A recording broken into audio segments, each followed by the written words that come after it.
வணக்கம். எமது தாயகபால் உறவுகளுக்கு இனிய வணக்கம். கடந்த 24 மணி நேரங்களில் குவைத்திலிருந்து கிடைக்கப்பட்ட செய்திகளோடு உங்களை சந்திக்கின்றோம். முதலில் குவைத்தினுடைய வானிலை பற்றிய விசேட அறிவிப்பொன்றை பார்த்துவிட்டு இனிய செய்திகளுக்கு சென்று விடுவோம்.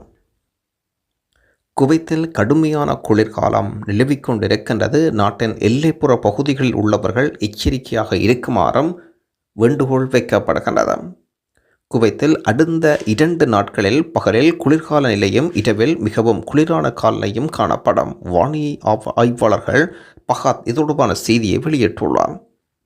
சனிக்கிழமை ஞாயிற்றுக்கிழமை கால நேரத்தில் குறைந்தபட்ச வெப்பநிலை நிலவும் என்றும் இரவில் உறைபனி இருப்பதற்கான சாத்தியக்கூறுகள் அதிகம் காணப்படுகின்றன. பாலைவனம் மற்றும் விவசாய பண்ணைகளில் வேலை செய்பவர்களுக்குரிய வெப்பநிலையும் மிக குறைந்த பகுதியாகவே இருக்கிறது. வெப்பநிலை 2 டிகிரி உயரும் என்றும் திங்கட்கிழமை மாலை தொடக்கம் புதன்கிழமை வரையில் லேசான இடியுடன் கூடிய மழை பெய்வதற்குரிய சாத்தியக்கூறுகள் காணப்படுகின்றன. மூடுபனி உருவாகும் என்றும் சொல்லப்படுகின்றது. ஆகவே இன்று காலை நாட்டின் பதிவான குறைந்தபட்ச வெப்பநிலை சால்மியா பகுதிகளில் 2 என்றும், அதே நேரத்தில் அகமதி பகுதிகளில் 5, அப்தலி பகுதியில் 5 என்ற அடிப்படையில் பதிவாகி கொண்டிருக்கின்றது. இந்த கடுமையான குளிர்காலங்களை பயன்படுத்தி குளிருக்கு எதிராக நெருப்பு மூட்டுவர்கள் இருந்தால் கொமெண்டில் தெரியப்படுத்துங்கள். இதே நேரத்தில் குவைத்தினுடைய வானியல் ஆய்வாளர் மார்ச் 1 ரமலான் மாதத்தின் முதல் நாளாக அமையும் என்று அறிவிப்பை வெளியிட்டிருக்கிறார். இந்த ஆண்டுக்காக ஆசீர்வதிக்கப்பட்ட ரமலான் மாதத்தின் முதல் நாள் மார்ச் 1 அமையும் என்று குவைத்தினுடைய பிரபலமான வானியல் ஆய்வாளர் விசேட கருத்தொன்றை பதிவிட்டிருக்கின்றார்.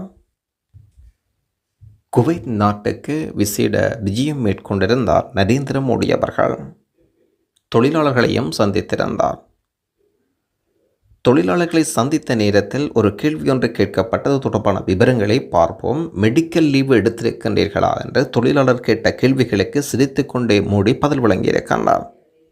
குவைத்தில் இந்திய தொழிலாளர்களுடன் பிரதமர் மோடி கலந்துரையாடியிருந்தார். அப்போது இந்திய தொழிலாளர் ஒருவர் பிரதமர் மோடியிடம், சார், நீங்கள் எப்போதாவது மெடிக்கல் லீவு எடுத்திருக்கின்றீர்களா? இதற்கு மோடி சுவாரஸ்யமாக பதிலளித்திருக்கின்றார். பிரதமர் மோடி 43 ஆண்டுகளின் பிறகு முதல் முறையாக குவைத்திற்கு இந்திய பிரதமர் மோடி சுற்றுப்பயணம் மேற்கொண்டார். 2 நாள் அரசுமுறை பயணமாக குவைத் சென்ற மோடிக்கு தலைநகர் குவைத் சிட்டியில் சிறப்பான வரவேற்புகள் வழங்கப்பட்டது. குவைத்தில் பல்வேறு நிகழ்ச்சிகளிலும் பங்கேற்றிருந்தார். குறிப்பாக அங்கு வசிக்கு வரும் இந்திய தொழிலாளர்களை சந்தித்து கலந்துரையாடிய அவர் தொழிலாளர் எழுப்பிய பல்வேறு கேள்விகளுக்கு பிரதமர் மோடி பதில் வழங்கினார். அதில் சில தொழிலாளர்கள் பிரதமர் மோடியிடம் சுவாரஸ்யமான சில கேள்விகளையும் கேட்டனர். குறிப்பாக இந்திய தொழிலாளர் ஒருவர் பிரதமர் மோடியிடம், சார், நீங்கள் எப்போதாவது மருத்துவ விடுப்பு எடுத்திருக்கின்றீர்களா? இதை கேட்டதும் உடனடியாக சிரித்தபடி மோடி, தொழிலாளர்களின் வியர்வை வாசம்தான் எனக்கு மறந்து என்று கூறினார். பிரதமர் மோடி கடந்த 2014ஆம் ஆண்டு பிரதமராக பொறுப்பேற்றது தொடக்கம் ஒரு நாள் கூட விடுப்பு எடுக்கப்படவில்லை என்ற விவரத்தை கடந்த ஆண்டு பிரதமர் அலுவலகம் ஊடக அறிக்கை ஒன்றை வெளியிட்டனர். உரிமை சட்டத்தின் கீழ் எழுப்பிய கேள்விகளுக்கு பதிலளித்த பிரதமர் அலுவலகம் 2014ஆம் ஆண்டு தொடக்கம் ஒரு நாள் கூட பிரதமர் மோடி விடுமுறை எடுக்கவில்லை என்றும், நாட்டின் பிரதமர் ஒருவர் அனைத்து நேரத்திலும் பணியில் இருக்க வேண்டாம். இந்தியாவிலிருந்து குவைத் நாடானது வெறும் 4 மணி நேர பயண தொலைவில் தான் இருக்கின்றது. ஆனால் இங்கே ஒரு இந்திய பிரதமர் வருவதற்கு 40 ஆண்டுகள் ஆகியிருக்கின்றது. ஒவ்வொரு வருஷமும் 100க்கும் மேற்பட்ட இந்தியர்கள் இங்கு வருகின்றார்கள், உங்களோடு இருக்கின்றார்கள். இந்தியாவுக்கும் குவைத்துக்கும் இடையிலான உறவானது நாகரிகங்கள், கடல் பாசம் மற்றும் வணிகம் ஆகியவற்றை உள்ளடக்கியிருக்கின்றது. இப்போது குவைத் நாடு இந்தியாவின் மிக முக்கிய எரிசக்தி வர்த்தக கூட்டாளி. இதேபோல் குவைத்தில் இருக்க நிறுவனங்களுக்கு இந்தியா ஒரு மிகப்பெரிய முதலீட்டிடமாகவும் இருக்கின்றது. திருச்சி விமான நிலையத்தில் பயணிகள் எதிர்நோக்கும் அசௌகரியங்கள். திருச்சி விமான நிலையத்தில் சுங்கத்துறை அதிகாரிகள் வளைகுடா நாடுகளிலிருந்து வரும் குறிப்பிட்ட சமூகத்தைச் சேர்ந்தவர்களிடம் அத்துமீறல் ஈடுபடுவதாக பல்வேறு புகார்கள் கிடைக்கப்பட்டிருக்கின்றன. குறிப்பிட்ட சமூகம், குறிப்பிட்ட நாடுகள் அதிகமாக பயணம் செய்வோரை குறிவைத்து தனியாக எடுத்து சோதனை செய்யும் போது தேவையில்லாத மனக்கசப்பை ஏற்படுத்துகின்றது. திருச்சியில் சர்வதேச விமான நிலையம் அமைந்திருக்கின்றது. இந்த விமான நிலையத்தில் சுங்கத்துறை அதிகாரிகள் குருவிகள் என்று நினைத்து பயணிகள் குறிப்பிட்ட நபர்களை தொடர்ந்தும் பரிசோதிக்கும் வகையில் நடந்து கொள்ளப்படுகின்றன. இது அவர்களின் பணி என்றாலும் கூட சிலரை நேரடியாக டார்கெட் செய்து சோதிக்கப்படுவதாக தொடர் குற்றச்சாட்டுகள் இருக்கின்றன. இந்த நிலையில் திருச்சி சர்வதேச விமான நிலையத்தின் வளர்ச்சி ஆலோசனை கூட்டம் இடம்பெற்றிருந்தது. இந்த கூட்டத்தில் பிரதானமாக பாராளுமன்ற உறுப்பினர் இறுதிராஜ் அவர்கள், விமான நிலைய இயக்குனர் கோபாலகிருஷ்ணன், விமான நிலைய அதிகாரிகள், அரசு அதிகாரிகள் கலந்து கொண்டனர். திருச்சியிலிருந்து வளைகுடா நாடுகளுக்கான விமான சேவைகள் இருக்கின்றது. ஆனாலும் இந்த விமான பயணத்துக்கான கட்டணம் என்பது அதிகமாகவே இருக்கின்றது. இதில் விமான சேவைகள் குறைவாக உள்ளது. வெளிநாடு விமானத்துக்கு இங்கே இயக்குவதற்கான அனுமதிகள் கிடையாது. இந்திய விமான நிறுவனங்கள் கூடுதலான சேவை வழங்குவதும் இல்லை. இதனால் தான் கட்டணம் அதிகமாக இருப்பதாகவும் சொல்லப்படுகிறது. அண்மையில் கூட தமாம் திருச்சி நேரடி விமான சேவைகள் ஆரம்பிக்கப்பட்டிருக்கின்ற விடயமும் குறிப்பிடத்தக்கது.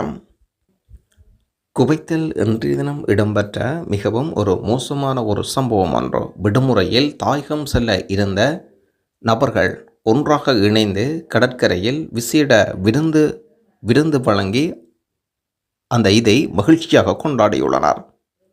இதை அவதானித்த போலீசார் அவர்களுக்கு எதிராக சட்ட நடவடிக்கைகளை மேற்கொண்டனர்.